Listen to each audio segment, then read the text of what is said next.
Daily decisions shape our world. Our daily decisions shape our destiny. And so in our frame here, what we're trying to identify is what are the things that if I master, what are the things that if I do really well solves for the most other things? Focusing on and becoming aware of your daily decisions. What are my habitual decisions? What are my patterns of thinking? What are my patterns of language? What are my patterns of physiology? What are my patterns of focus? Because they accumulatively make up your decisions. So what we're going to talk about today is, okay, great. If we understand that our decisions determine our destiny, then what makes up our decisions? But how do we make our decisions? How do we come to our decisions? Why is it that sometimes I feel motivated to do something and sometimes I don't feel motivated to do something? Why is it that the things I think I should do, I don't want to do? And the things I don't want to do, or I want to do, I shouldn't do? What makes up our decisions? So that's really going to be the framing of today's conversation. Right? When we understand that decisions make our destiny, what makes up our decisions? How do we make those? And that's really what gets us into the 6 human needs psychology and really understanding, okay, here's the underpinnings of our decision-making process. And so psychology at this point has identified that the human psyche, this is the human psychology, has 6 base needs. Now, when we get into this, understand needs are not values. Values are inherited or developed. They're not beliefs. These aren't things that you picked up along the way. As far as we can tell, they're fairly inborn.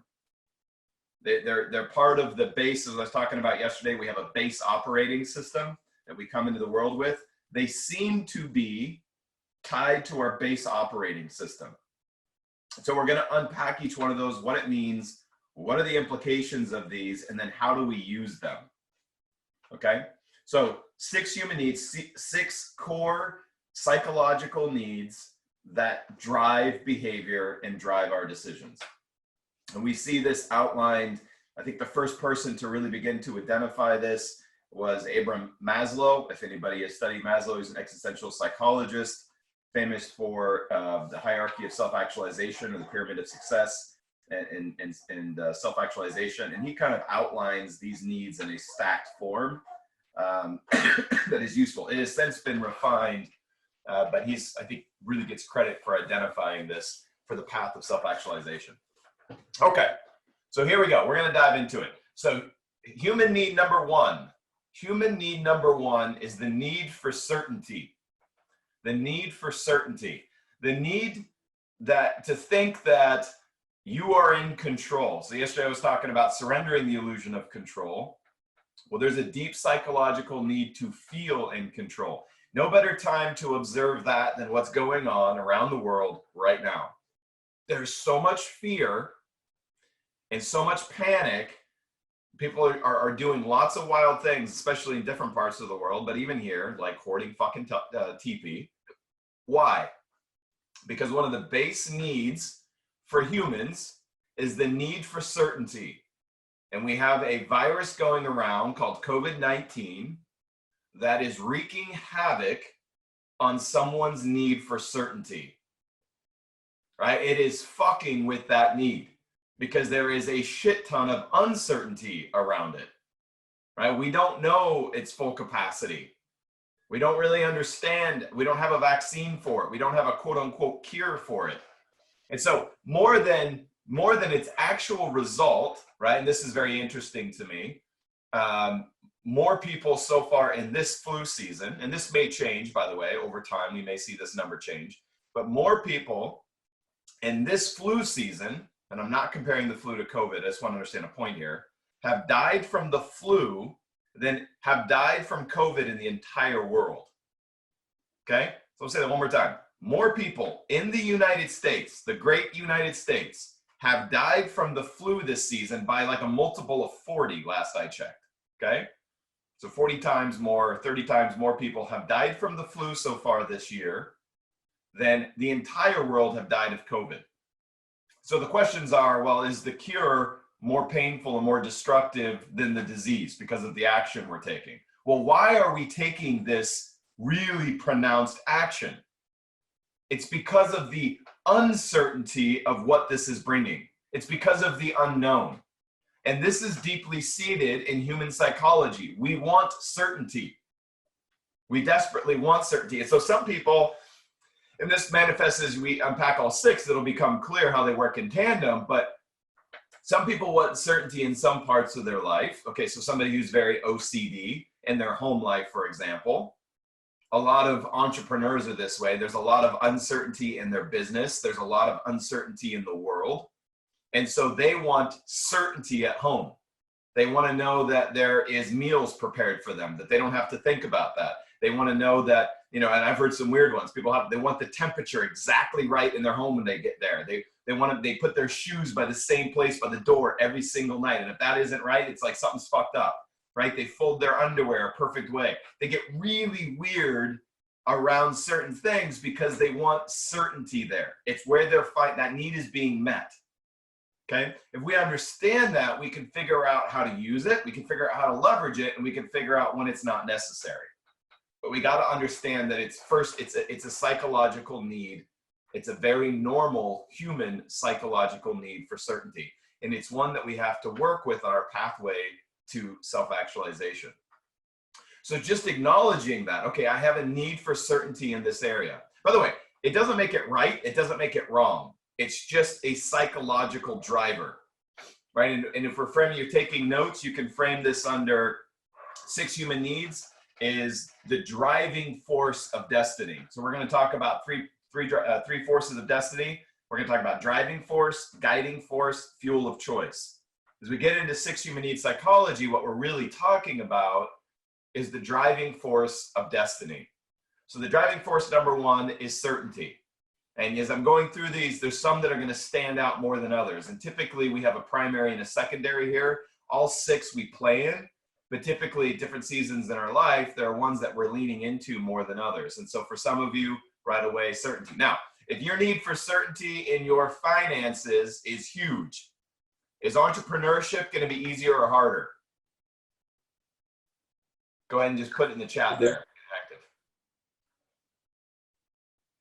Yeah. Be much harder. Right, good. Yeah, if your need for certainty in your finances is extremely high, entrepreneurship is probably going to be a rough road for you. And we'll talk about why that could be in a second. So maybe you grew up in a family where finances was super uncertain, right? There was a lot of fluctuation. One of the, it's a running joke, but one of the leading advocates against entrepreneurship is kids of entrepreneurs. And it's somewhat tongue-in-cheek, but there's some reason for that. If you grew up where mom and dad were constantly trying to create businesses and always struggling, and you were always put to work in their business, right? And that could have created an opinion in you about what entrepreneurship is about. And it could also seeded this, hey, I need certainty in my finances. The problem is, can you have certainty in your finances by working for somebody else? Is that any more certain? No. No, but there's an illusion or feel that there is. And this is what's important. So surrendering the illusion of control, surrendering this need for certainty is understanding this point, okay? So we got to understand, okay, is certainty a big need for us? Now, a large part of our population, certainty is important, and it is an illusion on many fronts. The only thing that you can be certain of, that you have a shot of being certain of, is you. But we want to control our environment to the need this is important. And a lot of people whose certainty is a big need for them tend to come from very unstable environments where there wasn't a lot of certainty. And so they cling to certain things for this idea of certainty. Now, so that's number 1. And we're going to go back and kind of see how these come together as a whole, but I want to cover them. Number 2, God in all of her infinite wisdom said, all right, we're going to have some fun with this. Certainty is going to be one need, and then fuck it, just to keep things balanced, uncertainty is going to be another need. Right? And a lot of you know exactly what I'm talking about. Right? This need for uncertainty, if everything is exactly the same. Now, there's 2 groups of people. Some people, when you say, imagine a world where you knew exactly what you were doing every single day. and your whole day was planned out for you and you knew exactly how it was going to go. Some people are like, oh, fuck, sign me up for that. And then there's a whole other group of people that are like, oh, God, no, I can't do that. There's an embedded need for uncertainty. Right? So these are juxtaposed to one another, which is somewhat comical, I think. But for instance, how this shows up in life. Somebody may want certainty in their home or in their relationships or their core relationships, but thrives on uncertainty in their business.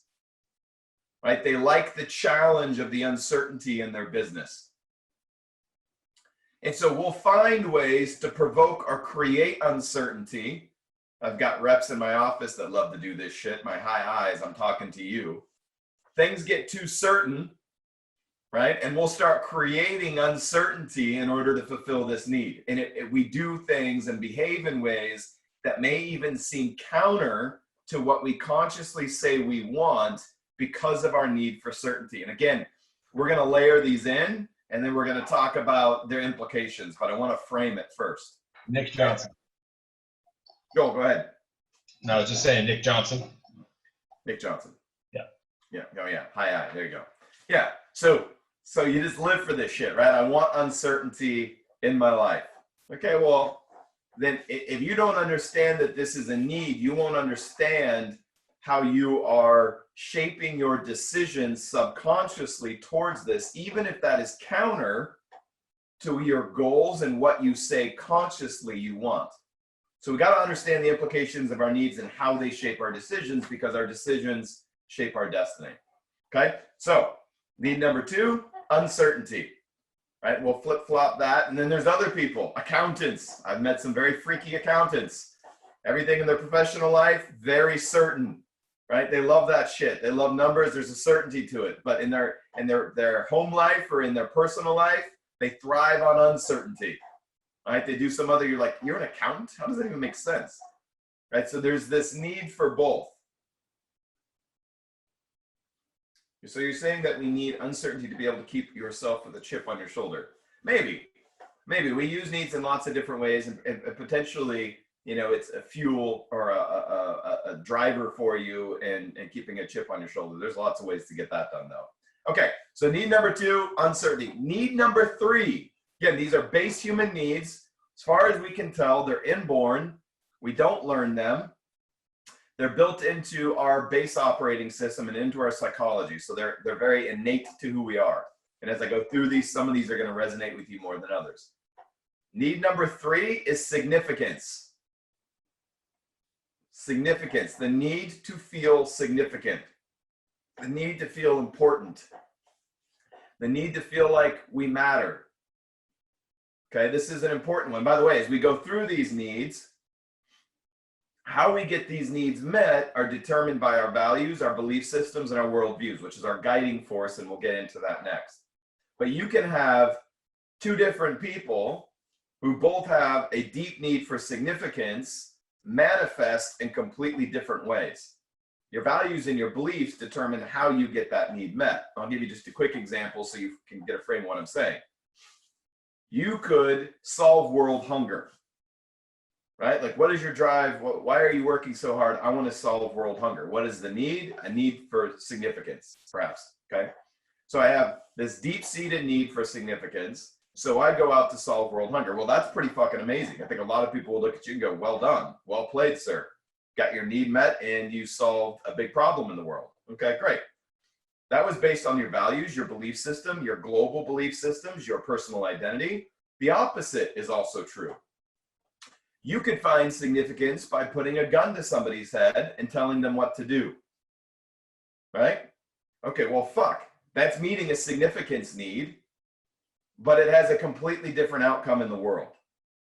Both are meeting a need, but they're manifesting differently. The reason they're manifesting differently is simply because of how you get your needs met. Okay, this is important to understand. So number 3 is the need for significance and how this manifests. Number 4 is the need for love and connection. The need for love and connection. trying to see if I got any questions here I should jump into before I keep going.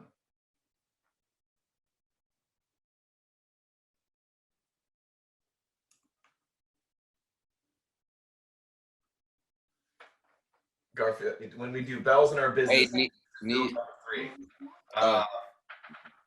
Perhaps, but here's how this shows up. Garfield, it's a great question. Could doing bells also fulfill somebody's need for certainty if we did it every day? Yes. Absolutely. Could doing bells fulfill somebody's need for uncertainty if we did it every day? Shit, I got to be on bells. Am I on bells? Yeah. So you see, like, it doesn't just fulfill one need, it fulfills the need very often. And I'll explain how they become power needs in a second, how they combine to create power needs. But a lot of times it's the combination that makes it powerful. It isn't just fulfilling one need. But it's a great question. I love where your head's at with that. Does uncertainty help us create fear? It can. Certainly, but any of these things can create fear based on how they're hardwired, right? So having certainty or needing certainty can create fear. Needing uncertainty can create fear. So don't get so caught up in the individual applications of the needs yet. We'll show how they kind of weave together and how they become power combos in a second. I just want to get the framework out first. So the need to feel needed for significance or powerful. Yes, I'm not sure if there was a question there, but statement. There may be, I'm sure there's a test. Somebody Google it, tell me if there's a test. There's probably a 6 human needs test that can tell you what your needs are. But my guess is most of us kind of innately know. Right? Because as I go through these, some of these are going to resonate with you on a very deep level. Like you hear this and you're like, oh, yeah. No, you're talking to me. That's me. But part of the awareness process is learning, because maybe you learn some things about you and you think, oh, I'm really about significance. I really want to be significant. And then only to find out, no, really, I'm about certainty. Okay. So number 3, we're going to keep pressing on here. I just want to check the questions. Number 3 is significance. Number 4 is love and connection. Number 4 is love and connection. So the need to be in community. As a human, the human psychology has a deep need for love or connection. And I am distinguishing between the two because you can have connection without love. And so I don't know that you can have love without connection. And perhaps that's a debatable topic, but you can't have connection without love. And there's lots of ways that we'll try to get our needs met if we have a need for love and connection that manifests this reality. But this is a big one for a lot of people. So the need for love and connection and how that shows up. So an example, and again, we'll untangle these a little bit in a second, but an example of how this shows up in a way that isn't as obvious is somebody, and a friend of mine who is in the middle of quitting smoking. It's like it's her dirty little secret. And it's something she does. Most people don't know her. She does it privately, but it's like one of the ways that it's one of her dirty little secrets. So we're talking about this and how to get leverage over and how to change. And she's in the middle. She's taking this quarantine time seriously. And she's like, you know what? Fuck it. I'm going to kick this habit. Can't leave the house anyway. Let's do it. What we're talking about, what are the leverage points to it? So one of the things we went through is, well, where did you get this habit from? She talked about how her dad used to smoke and that smoking for her makes her feel like she's connected to or relating to her father, who has since stopped smoking, which is the most interesting thing. Okay.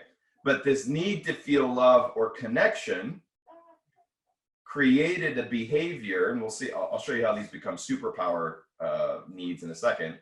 But the base need for love and connection is driving the behavior of smoking a cigarette. So it's not just a habit. It's not just a physical addiction. There's a psychological need that's being met by smoking. Now, smoking is a psychological need. Can you get certainty from it? Yes or no? Thank you, Mark. Yes. Absolutely. Absolutely, you can get certainty from it. You know what to expect from smoking. Can you get uncertainty from it? Yes. Absolutely. Yes. And here, can you feel significant from smoking? Right? If you're a child, 15-year-old, 13-year-old, 14-year-old, a lot of times that's where people started smoking. Part of the reason they started smoking is it made them feel important. It made them feel older, made them feel significant. Or maybe they hung with an older crowd that all smoked. And so they started smoking in a way to feel significant and to create love and connection. Okay, so these are the four needs that are really based on self. So if you're taking notes right now, certainty, uncertainty, significance, love and connection, those four, can draw a little whoop. These are all around self. First four needs are all about self. So when we are very physically dominated, right? We have our physical awareness, so we're very body aware. We tend to be more focused on these needs: certainty, uncertainty, significance, love, and connection.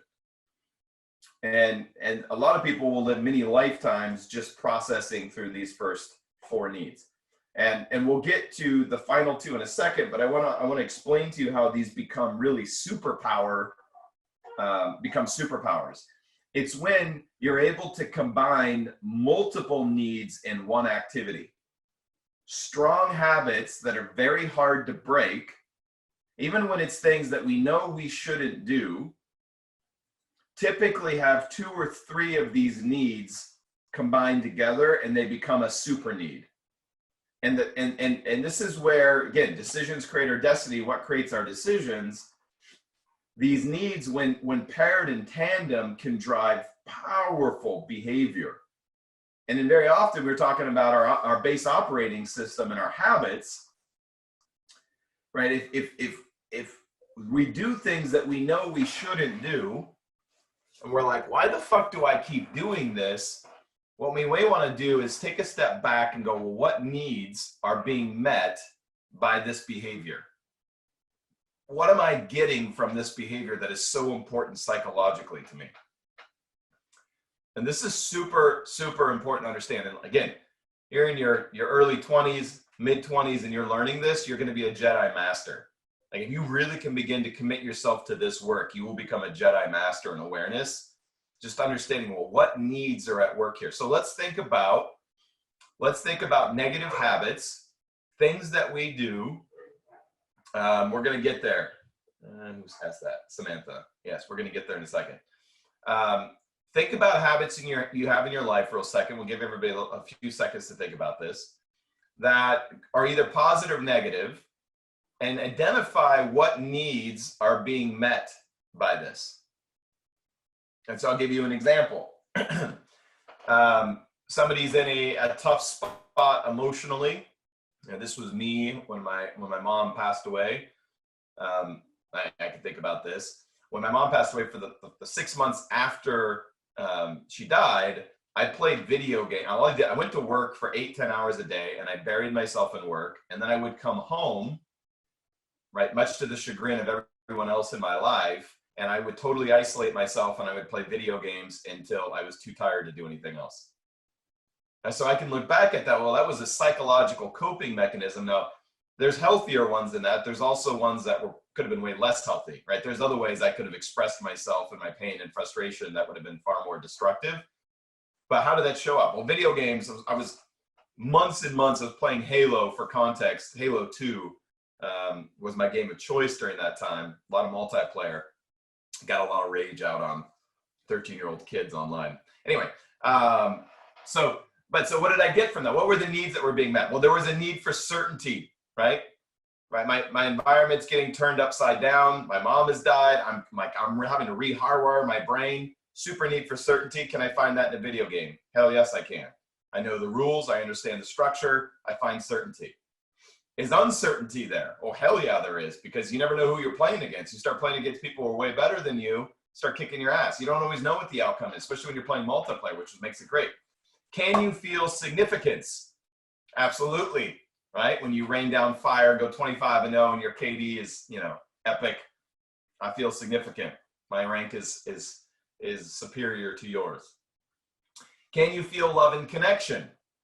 Absolutely. If you're playing with other people online, there's a community. So a lot of people get confused, and I have conversations with parents and spouses and loved ones who get confused. Like, why the fuck is my partner so obsessed with video games? Well, what I just described is the superpower need. You can get all 4 of those base needs by playing video games, which is why video games can be highly fucking addicting. Right? Because you're getting, psychologically, you're getting those needs met in a big way, and you can combo them. And again, the more needs that are met by a single activity, the deeper that habit will be and the harder it will be to change or to direct. So we got to understand that. So video games is a fairly harmless one, but hey, listen, there's lots of people right now who are very not productive because they get consumed by video games, men and women. And here's the thing. The needs being met psychologically, there is a alleviation where you feel productive, right? Because it's meeting those needs. So there is a feeling of I'm being productive. In the reality of the world, unless you are a cyber athlete and you're getting paid lots of money to compete, are you actually productive? No.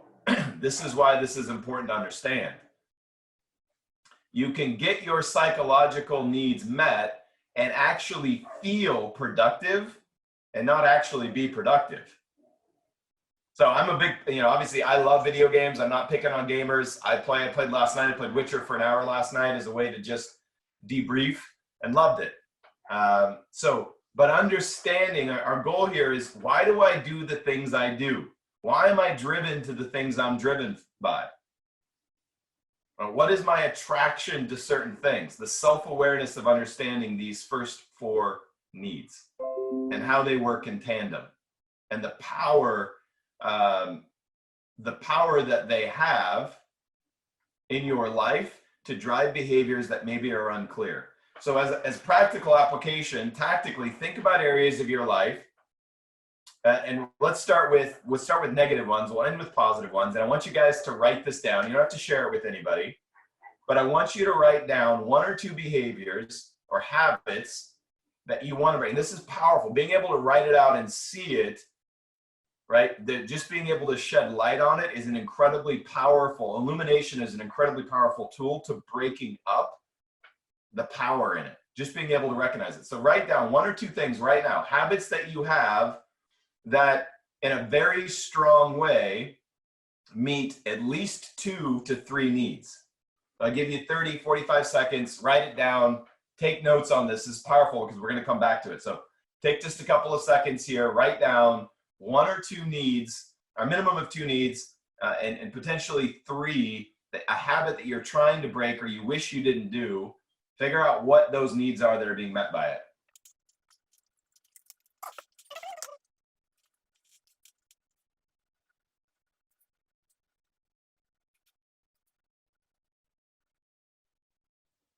All right, so now you can think of, hopefully I gave you enough time to think 1 or 2 habits. Man, I've really been trying to crack this. I've been trying to change it, but I'm really struggling. Okay, well, let's step back. What are the needs that are being met here? And now what are we going to do about it? So if we can identify, okay, here's the need that I get from this. Here's how I'm satisfying particular needs. Now here's the hack. Here's the hack.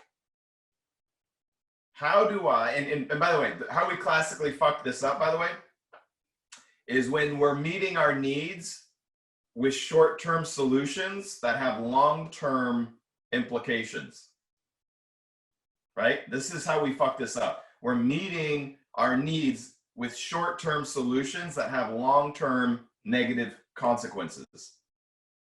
Like smoking is, I mean, I could pick on a lot of different things here. Smoking is one of the more obvious ones, right? It's a power need, or getting high, any kind of physical addiction, all of which, by the way, I don't have an issue with unless it controls you. But the minute it controls you, now we got bigger issues, okay? But if it's meeting a short-term need at a long-term cost, eventually you're gonna punk yourself. And so our goal is, how do we align ourselves in a way where we're able to get our needs met with long-term benefit?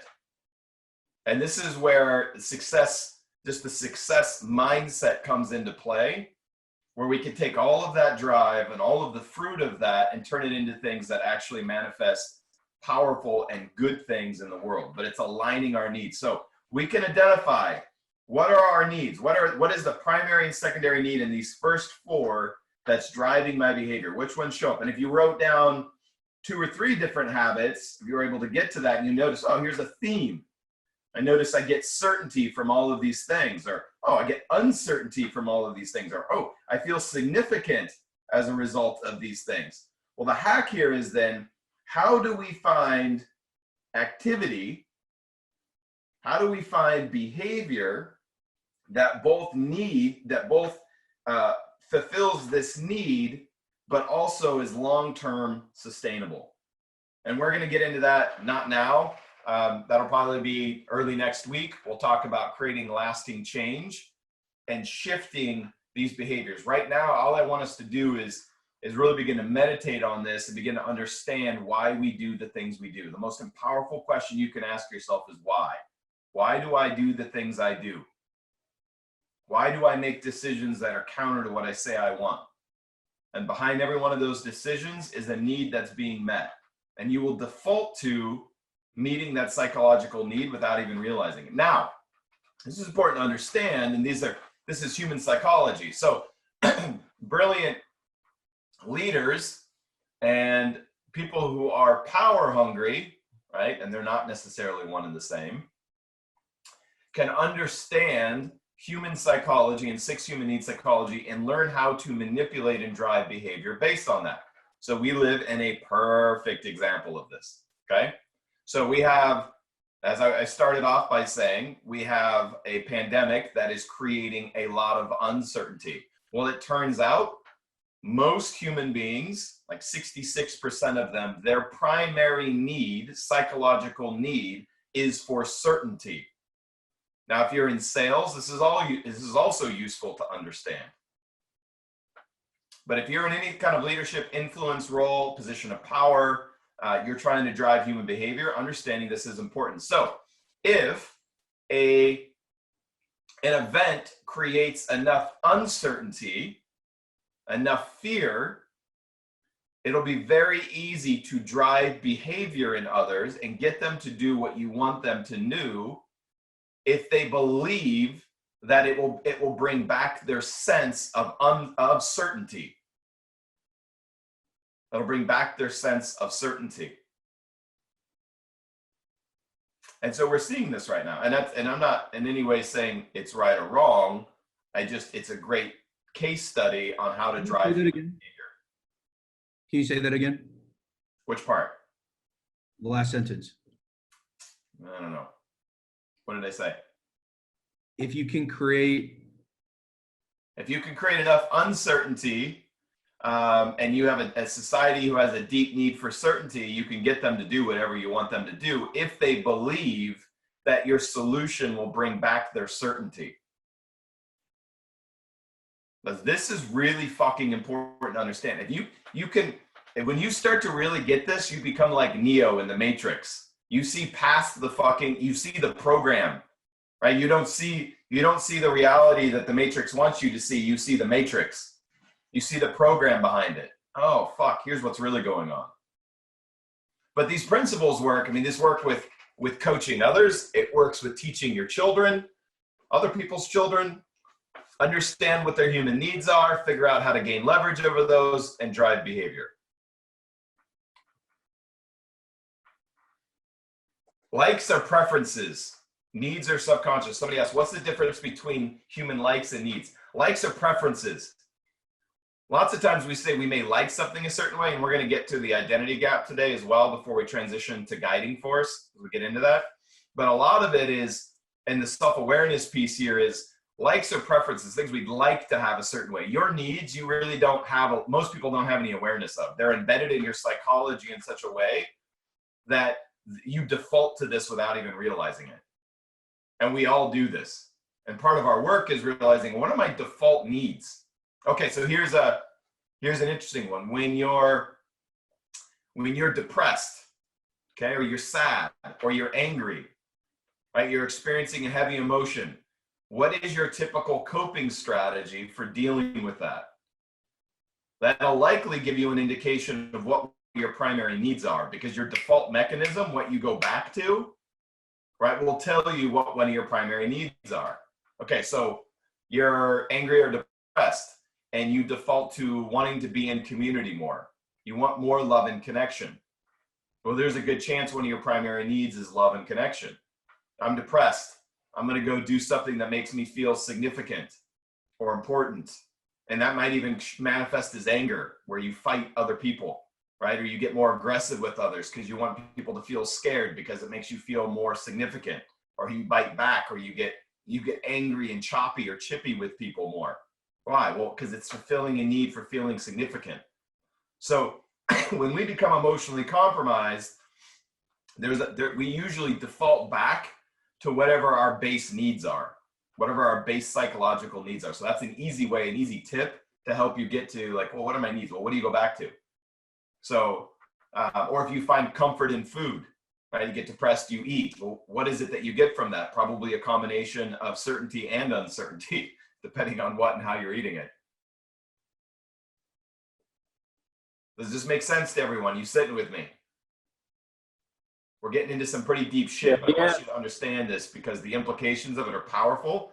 And once you understand how it works, you'll notice when you're coaching others, friends, family, teammates, when you're coaching others and yourself, you'll begin to use these human needs as filters. What is the need at work here?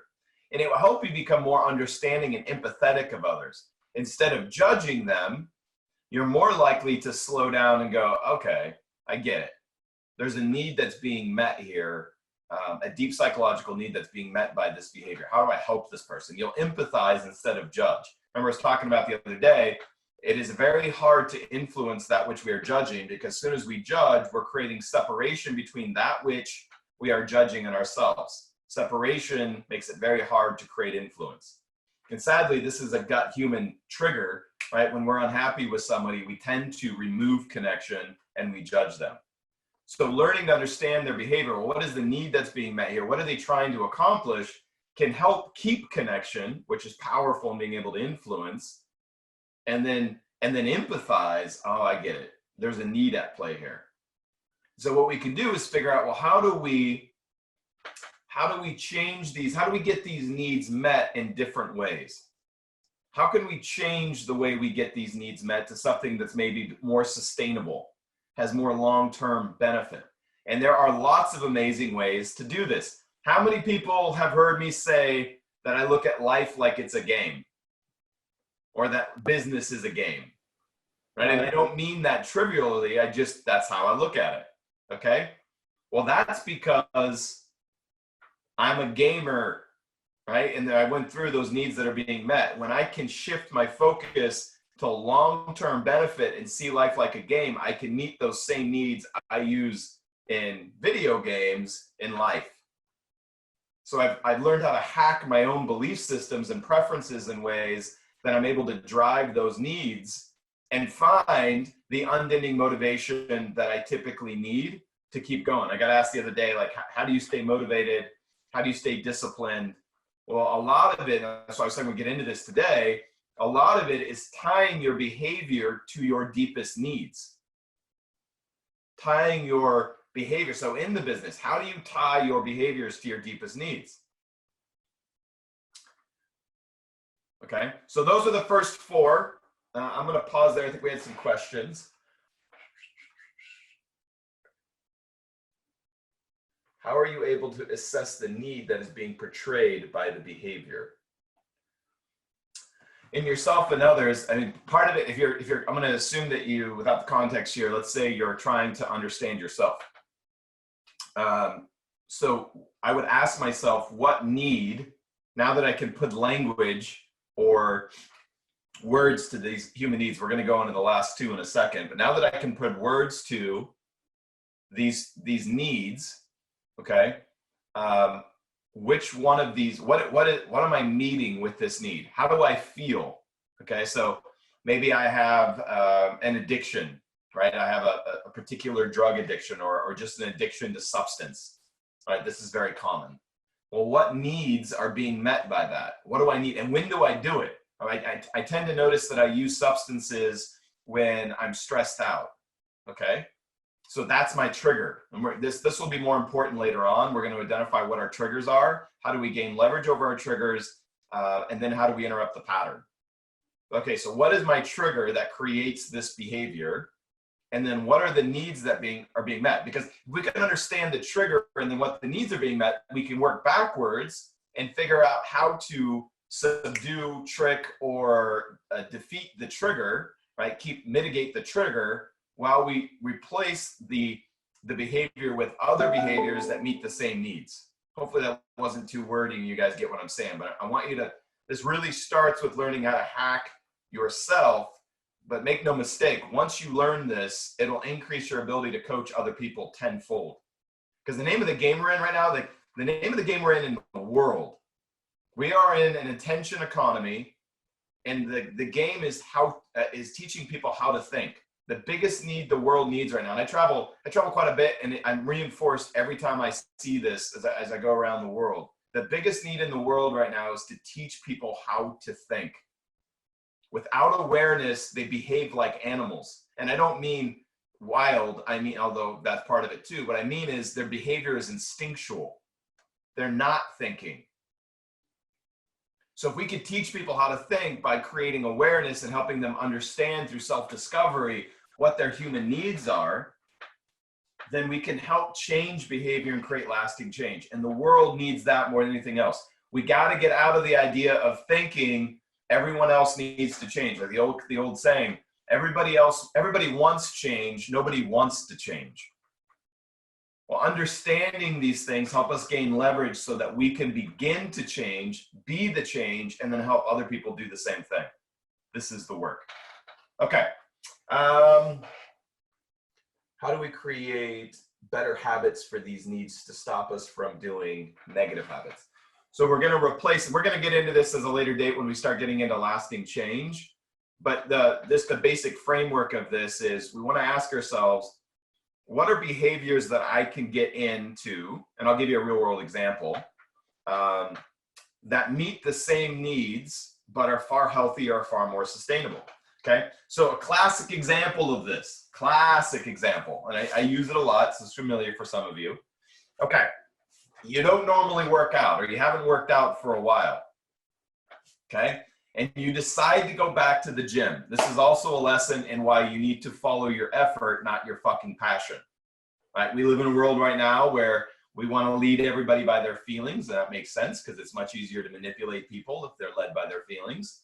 And so we say things like, follow your passion. The best lies, okay, let's go back to thinking and truth. The best lies are 60% truth.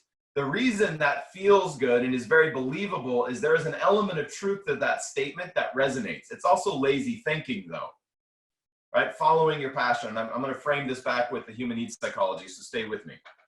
Okay, so if we follow our passion, we follow what we feel like doing. Carl Rogers in the 60s, there's a psychologist in the 60s he coined the phrase famously, if it feels good, do it. We can now easily backtest the fuck out of that and realize that's some really dumb shit and it doesn't really mathematically add up. There are lots of things that we don't feel like doing that we should do, right? Anybody ever been in bed and not wanted to go up to take a piss? That makes a lot of sense, right? I don't feel like getting up, so I'm just going to deal with that. This is just a very random example. We can backtest it very quickly and realize, okay, if it feels good, do it. It doesn't really work. Passion. Okay, so going back to the workout scenario, we want to follow our effort, not our passion. Passions, but by the labeling of the feeling, are very fleeting. And here's why this makes sense. Okay, so let's say we're going to go back, we're going to pick on cigarettes because I've seen this one happen many, many times. Somebody is pretty unhealthy. They smoke a pack of cigarettes, a pack of cigarettes a day. They eat like shit and they love their donuts. No disrespect to donuts. I love my donuts, but you get it, okay? And so now we get them in the gym day one. Corey, weren't you a personal trainer? Am I right about that? Yes, sir. Yeah, okay, so you know what I'm talking about here. So day one, you get them in the gym, okay? And they probably aren't very excited to be there, or maybe they're still D1, and so they are ignorantly excited, right? Or naively excited to be there because they don't know what they don't know. But one way or the other, they're not, their body isn't in good shape yet. They're not in a good place, and they get into the gym, and they paid you to train them, okay? And we got to crack this habit. We got to crack the cigarette habit, but we're not going to go directly after cigarettes. And I'll explain how we're getting leverage here. We're going to talk more about this later, but I want to explain. Okay. So day one, they get into the gym and their body is screaming at them. You've asked them to do fucking 10 push-ups. And by push-up 4, their body's like, you can't do this. This isn't right. You weren't meant to do this, right? Everything in their body is screaming not to do this, right? The feelings that they're experiencing are anger, depression, anxiety. They're having a lot of doubt. Fuck, this isn't what I'm supposed to be doing. Maybe I wasn't meant to be fit. Right? This isn't my thing. Right? As if, that humans weren't meant to be fit. Okay. So that's day one. But if you put in the effort and you hired Corey and he's screaming at you to get it done, and you go for 45 minutes and you collapse afterwards, you're sweaty, you're breathing hard, you can feel like your heart's like beating out of your chest, you can feel your fucking heartbeat in your ears, you know what I'm talking about? Okay, well, you still don't feel any better, but stay with me. This is why it gets worse before it gets better. You go take a shower, you cool off, you put on your clothes, you go home that night, you look in the mirror, and you're like, fuck, I don't look any different. In fact, I look the same. Okay? And this isn't even the worst of it yet. You get up the next morning and you feel worse. Right? So you didn't get better, you feel worse. You're sore in ways that you didn't even know you could be sore. You're walking very awkwardly trying to get into the shower and get out of bed, and you're like, holy fuck, I don't know if I can do this. Like, how is this worth it? You're trying to create change in your life, but it gets worse before it gets better. I want you to understand this point because this is where lots of people get stuck, they get lost, and they give up. Very often when you're creating change, it gets worse before it gets better. And this is why passion cannot be your leading driver. Because you are not likely very passionate at this point in time about this. Now, maybe every once in a while we run into somebody who saw God in a vision and realized they needed to go work out and they get super passionate about it. But that is not most people. Most people are like, fuck, I need to get in the gym because I don't like the way I look. Okay? And then they get in their gym like, oh, this was a bad idea. This was a bad idea. This was a bad idea. Okay. Day 2, they put the effort back in. Still not passionate. And the result isn't a lot different. They feel like shit at the end of the day. They may even feel worse, right? Wash, rinse, and repeat. This happens. And they're like, why the fuck am I doing this? And the entire time, your emotions are screaming at you. Stop doing this. This isn't meant for you. This isn't your genetic makeup. This isn't how your family raised you. This isn't your DNA. You aren't optimized for this. You are optimized for cigarettes and donuts. Just accept your lot in life. Right? And your body is telling you all of this crazy shit. And you're feeling all of these things. And if you're not even halfway aware, you'll begin to believe it. You're right.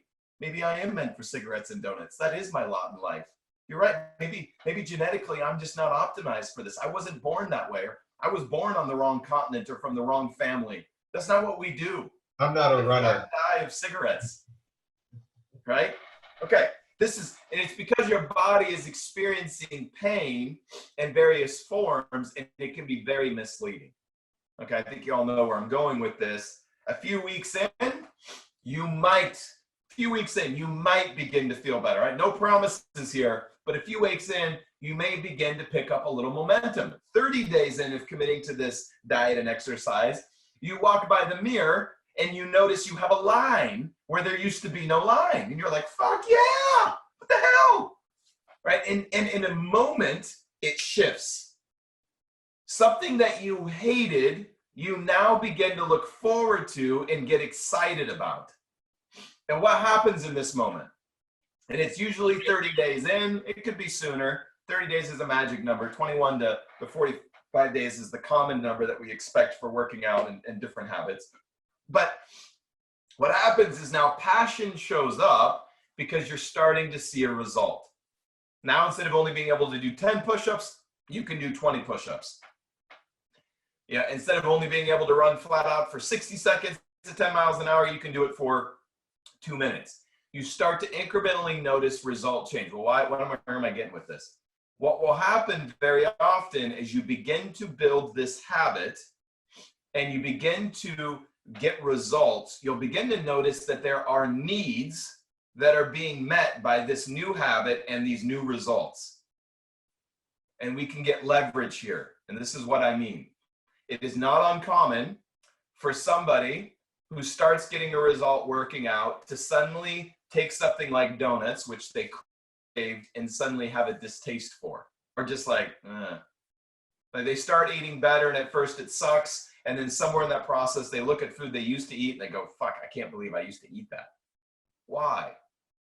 Because you were able to shift the needs that were being met to those things to better habits that had lasting effect. Okay? It's also not uncommon for somebody who starts working out to crave cigarettes less, because suddenly the ability to breathe is more important. Well, why? What's going on here? The need that is being met by working out. Can you feel significant from working out as you get stronger? Yes or no? Absolutely. Can you get a need for certainty with your workout? Absolutely. A lot of people get addicted to working out because it's an area they can find certainty. Can you get a need for uncertainty met there? Absolutely. New workouts, new challenges, more reps, more sets, combining workouts differently, having a fucking crazy ass trainer that makes you guess every single day what you're getting into. You can also have a need for love and connection met there, depending if you have a workout community or an app that you're on where everybody's doing it together. Okay, so now, without having to go directly after the negative habit, we've created a new positive habit that makes some of these other habits naturally begin to fall off. So we didn't even have to go after the negative habit directly. We created a new habit that met the same needs, that has a positive lasting effect, and some of these things just drop off on their own. This is fucking heavy. We're gonna get into this. There's 7 steps to this, believe it or not. 7 steps, and we're gonna get into this not today, but later on we'll get into how do we fully employ this. I just wanted to create an example of understanding. So now you followed, you push effort into something, working out. It sucked in the beginning. Now you're getting excited about it. Now you have passion about it, but the effort showed up first. It's meeting the same needs that old habits used to meet. And so those old habits aren't nearly as fulfilling to you, and they lose their grasp. Okay. The last 2 human needs are the spiritual needs. So the first 4 are the needs of the meat suit, the psychological needs. So this is the pole of the soul, mind, will, and emotions. This is the physical side of things. The last 2 tend to be more esoteric, more spiritual, and their grounding is in more of a spiritual world. And so the last 2 needs, and they are absolutely needs, and you can see how these manifest in people. The number 1 is the need for growth. Happy people are growing people, right? We have a deep-seated need for growth. And this is the easiest way to hack. I have found how to gain leverage over some of the other base needs. The easiest way to hack that is get somebody growing. Because when somebody's growing, it's like a superpower that has a way of meeting those other needs, but through a much more impactful channel. Happy people are growing people. So number 1 effort for me in the business is to get people growing. I know if I can get people growing and they're beginning to change and they're beginning to develop, they'll get addicted to that shit. And it will drive behavior, and it will begin to change their needs and their need and behavior. So this is important. So I'm looking at this from 5. The 5th need is growth. And when I'm coaching people, I'm looking for little ways that I can gain growth. And that was the whole thing I was explaining about working out.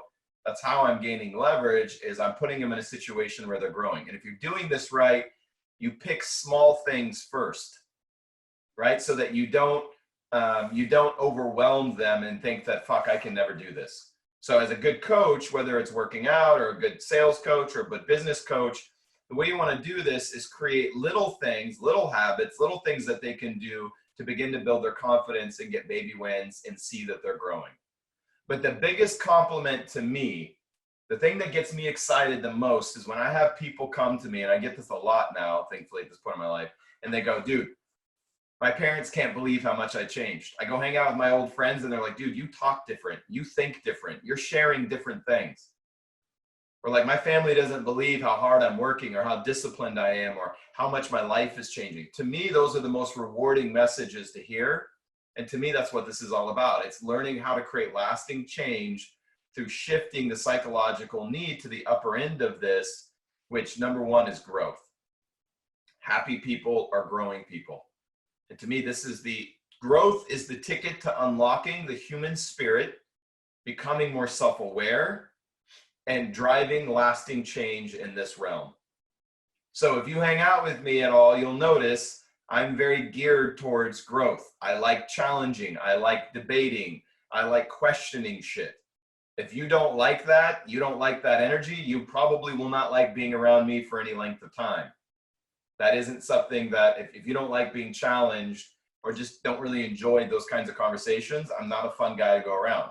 I don't believe anything simply because that's what I've always taught, and I don't accept things just because millions of people believe it's true, which sometimes puts me at odds with, mainstream belief systems, and I'm totally fucking cool with that. I do my own math and I come to my own conclusions. Okay? So growth to me is the leverage point. Going back to core axiom here, what is the one thing that if we solve for, solves for the most other things? That's growth. If we can teach people how to grow and cultivate that as a need, which will actually take on a life of its own, because the process of growing, God in all of her infinite wisdom, your biochemistry tends to alert you when you're growing in ways that are very addicting. You get good dopamine hits, you get good endorphin hits. A lot of the biochemical reaction for connection shows up there. So it's very easy to get addicted to growth. So that's my leverage point. I'm looking for opportunities to create growth. Now, our business affords us that because it's a base, especially of our org and our culture, the base of it is growth, right? We don't spend nearly as much time just talking about sales and recruiting as you'll see predominantly across the business, because the underpinnings of the culture is we can get people to think right. We don't have to tell them to do right. It's all about developing and growing the individual. And so we talk, as evidenced by these conversations we're having right now, there are guys coming in from other orgs that are hearing this shit and they're like, dude, nobody else fucking talks about this. Why? I don't know, but it's important. The art of self-discovery. So number 5 is growth. Number 6 is contribution. Number 6 is contribution. It's very hard to be upset and to be selfish and give at the same time. So the first 4 needs are very self-interested, right? The orientation is towards self, meeting self needs. Growth and contribution are more outward facing, right? They're more about others. Growth and contribution is how we give back to the world. Growth and contribution is how we make the world a better place. So it's very hard to hold on to severe negative emotions and sit in particular moods when we're focusing on growth and contribution. So these are the 2 needs we want to work towards and beginning to satisfy and grow more. Is growth and contribution, and just focusing on these 2 things. One of the easiest way to get yourself out of a funk is help other people. And a lot of you know exactly what I'm talking about. You've just done this. Maybe you had a conversation with somebody where you were able to encourage them or help them or give them information they needed. And it was deeply satisfying to you. You were contributing it. You felt important. So same thing. So my, probably not much of a surprise, but my 2 base needs, my 2 biggest needs in this particular realm are growth and contribution, and I'm oriented that way. Now, that doesn't mean that I don't experience the other needs. I do, right? So they do show up in different ways and they manifest in different ways, but my default orientation is growth and contribution. So when I looked at our business, the other thing I looked at is from a sales standpoint, the sales Doing sales would only make sense to me and only would be effective to me if I was confident that I was helping people, right? It had to meet my need for growth and contribution. So my filters were always set to how many people can I help today? And a lot of you on my group needs to say that. How many people can I help today? How can I help somebody get a better technology or save money or just be an encouraging word or be light or direct them to what they need? How can I be of service today? So our business, not surprisingly, is structured in such a way, and our culture is structured in such a way that deeply meet my need for growth and contribution. I am at my worst when I don't feel like I have a way to contribute and I'm not growing. The problem with that is, as a result, I tend to create new opportunities for growth and contribution, meaning if things get too certain, I will inject uncertainty into the equation quite unconsciously at times in order to meet the need for contribution and growth.